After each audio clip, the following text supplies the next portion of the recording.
Hello everybody. This is like my first video that I'm gonna post regarding like baby stuff and what I had to kind of go through after baby, what I'm still going through, and things that I kind of never learned about, or most of you don't learn about. I really feel with social media, it's literally just tons of pretty little statuses of how motherhood's great, which it is, but there's a lot of pain and suffering that's involved and ways that you can make it a little better. I used some tips that the hospital gave me, but also I looked up things online. So I wanted to show you guys kind of like my setup and how things are working for me. But first, I have to show you the little gremlin. Dirt, dirt, dirt, dirt, dirt. Hi, Nina. I call her a gremlin because her gums are like gremlin gums and they hurt when I breastfeed. Anyways, so I'm gonna take you guys into the bathroom, and I have like a note paper to remind myself of like what to talk about. And I wanna talk about what happens after the baby comes out. Okay, so I'm gonna take you to the bathroom. I have my little selfie stick here, dirt, dirt, dirt, which is kind of weird, but I never use it, but I'm taking you into my bathroom. Okay, so I actually have like a separate room for like the toilet and stuff in here, but I'm gonna show you actually like my setup. So after the baby comes out, if you have a delivery like the normal way, I don't know what happens if you have a C-section. Obviously there's a lot more pain involved with having an incision and things like that. But no matter what, you still, after you have a baby, you bleed for up to 6 weeks. It's heavier in the beginning, but then it gets lighter. And it's really not that bad after like 2 weeks or so, but you still feel pain and things like that. So when you go to the hospital, or when you leave the hospital, they give you a bunch of things that you can bring, you can bring home with you. I recommend take everything that you can, ask for extra stuff so you don't have to go to CVS or whatever. And sometimes those products you can't find at the pharmacy and stuff like that. So I'm going to show you, I know this is kind of like weird or whatever, but ultimately when you have a delivery normally, there's sometimes tears involved. No matter what, you have soreness and you're in pain, and then you're bleeding, which is a normal thing. So it hurts to pee. It burns. It's like if you ever like shave and you cut yourself down there, it feels like that, but a little more aggressive, just to kind of explain it. So what they offer to do, right after you have a baby, you're not allowed to use toilet paper and things like that. So they give you a like spray bottle thing. So the hospital will give you this, and you have to spray down in that area after you go to the bathroom to cleanse it, because you're not supposed to you can't use toilet paper, you can't wipe because the healing process. Okay, so what I do is, they gave me this bottle, so I actually keep it in here on my shelf, and I keep filling it, and you keep it with like lukewarm water, and then that's how you rinse yourself. And then I had like a towel here to kind of pat myself, or you're just like wet and whatnot. So also things that they gave me is they gave me this, a lot of the stuff that they give you at the hospital is actually for like hemorrhoids. It's the same type of stuff. So if you were to go to the store, you could get like hemorrhoid pads or hemorrhoid sprays, and it's the same type of thing because it helps for healing and pain and things like that. So that's what they give you at the hospital, even though if you don't have hemorrhoids, it's for after birth. But like they gave me this spray here. Okay, it's called Hospital Formula Americane, and you spray this in that area or whatever. So I would keep that here. They also gave me a foam. I should have took a picture of it. A foam, and then they gave you a thing of hemorrhoid pads that you could put in your panty liners. So also I bought my own perennial spray. This is Earth Mama, which it's got like witch hazel in it and a bunch of other natural things.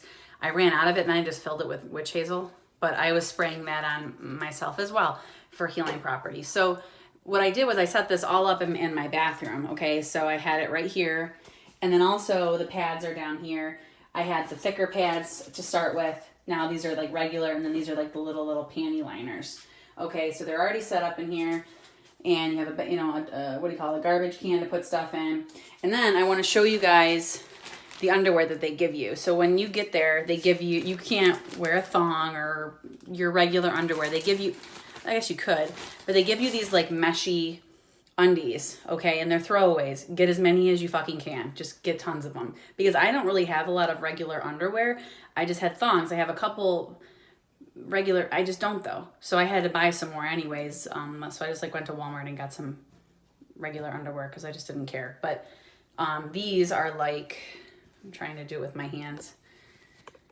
whatever. So you wear these, they're kind of meshy and they're throwaways. You wear them for maybe a day or so. And then you can put the panty liners, the maxi pads in there. Also at the hospital, what they did was they gave me diapers filled with ice that you could put down there for like relief for like 20 minutes. You can make those at home too. You could use a maxi, I'm going to do another video for that. You can use like a maxi pad and pour witch hazel on it. They also have aloe vera gel you can put on it, and then you throw it in the freezer so they're cold. So you can put them in your underwear for relief. But again, you get these undies, okay, and then you put them on. And again, ask for extra stuff. I did, but they still didn't give me as much as I wanted. So I ran out of stuff. So again, they give you like a foam. Depending on the hospital, they'll give you like a spray foam that you put on your panty liners and also in that area for healing. They give you the other like sprays. They give you a thing of like hemorrhoid pads. Again, it's not for hemorrhoids, it's for birth. And then you lay them on your panty liners, and then we get the spray bottle. So you don't need to don't go spending money on an extra special spray bottle on Amazon or anything. I was going to, and then I didn't. So they give you one of these. So what else do I have in my notes here?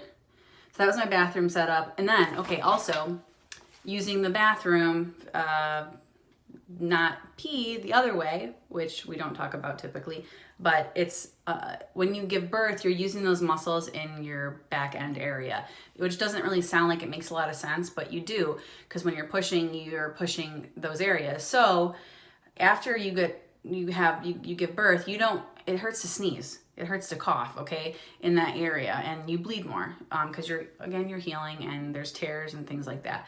So what I recommend you do is going to the bathroom. You have to be careful because you need to make sure it's an easy thing to do, but you have to go, right? So what I recommend is they do give you stool softeners at the hospital to help with that, but I also recommend at home taking like a Miralax. A lot of times you're constipated when you're pregnant in the beginning as well. It's a typical thing that happens, and it's just like a little clear powder that you add with water and helps you go to the bathroom. I would recommend doing that and the stool softeners, and then you can actually go to the bathroom easier and it not be painful, because everything's not painful enough. So typically people don't talk about that. When you have a baby, you're like, okay, it's done. It's like, no, there's still tons of pain. Your vagina hurts, and then you're trying to nurse and your nipples are killing you and they're cracked and bleeding, and then your back and your neck hurt because you're trying to like not cringe while you're breastfeeding if it isn't going perfectly smooth, which it typically doesn't. So it's constant pain, and then you're trying to wake up with a screaming baby and deal with that. So it's a lot.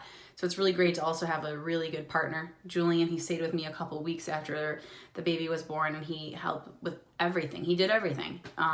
He was feeding me while I was breastfeeding her, helping me with anything I possibly needed. He'd go to the store and get whatever. So it's really great to have a good partner that will help you and not just say they're a baby daddy. But what else do I have on my list here? So and I talked about the maxi pads with the ice packs, or you getting ice packs to put down there for soothing. I don't really use those anymore.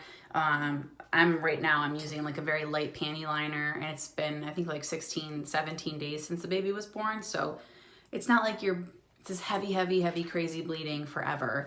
It's just more of an annoyance. And I don't know, I never wear pads anymore. They're a pain in the ass, but you have to when you have a baby because you can't use tampons and things like that. So I hope I kind of explained a little bit to you for the new moms, because I had no fucking clue this stuff was going to happen. I mean, I knew I'd be in pain, but all the processes, and I'm using all these sprays and these hemorrhoid pads, and then I have a spray bottle every time I pee. It's a fucking process. Everything is. And you have to kind of learn a schedule and how you're going to bottle feed, or when you're going to get the baby up, or how are you going to sleep. So there's a lot to it. And it's funny, me and Julian were talking, and he's like, I would have never been able to have a baby in my 20s. I would have never wanted to do this, because it's really aggressive, and you have to really want to do this. A baby's not just some fucking status on Facebook or something you just hang out with and take pictures with. This is crazy. This is 24/7. This baby needs your love and attention, no matter how tired you are. And the thing is I'll wake up and I'm so tired, and I'm not the happiest camper, but I feed her and she's quiet, and then I don't wish anything else. I don't wish to go back to sleep, or that I didn't have to deal with it. I don't wish that at all. And that's how it's the right time to have a family. It's a beautiful thing. It really is. So I hope this helped you guys. And if you have any other questions, that's it.